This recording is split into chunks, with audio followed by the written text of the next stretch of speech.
What if you have a trust, but your assets aren't actually in it? This is one of the most common issues I see, and it's also one of the most misunderstood parts of estate planning because a lot of people go through the process of creating a trust and they feel like everything is taken care of. They sign the documents, they have the binder, they've checked the box, but then we take a closer look at how their assets are titled, and many of those assets are still in their individual name. Here's the key point. A trust only controls the assets that are actually in it. So if an asset is not titled in the name of the trust doesn't govern what happens to it. And that means those assets may still have to go through probate. So now you have a situation where someone created a trust specifically to avoid probate, but part of their estate still ends up going through that process. I've seen this happen more than you might expect. And it's not because someone did something wrong. It's just that second step, what we sometimes call aligning assets with the trust or aligning assets with the plan, didn't get fully completed.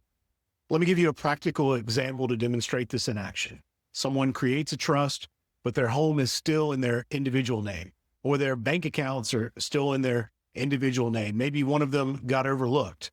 When they pass away, those assets are not automatically controlled by the trust. They have to go through probate to get into the trust before they can be distributed. This creates an extra layer of work, time, and cost that could have been avoided, and avoiding it was probably the intention. Now, compare that to a trust with proper asset alignment. The assets are titled in the name of the trust. The successor trustee can step in and manage or distribute the assets without court involvement. Things move more smoothly. There's less delay, there's less uncertainty for the family. So when people ask, do I have a trust?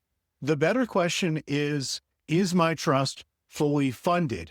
Because the document is only part of the entire plan. The alignment of your assets with the trust is what makes it work. And this is one of those areas where a little follow through makes a big difference. Because when your family needs to rely on your plan, you want it to function the way it was intended to.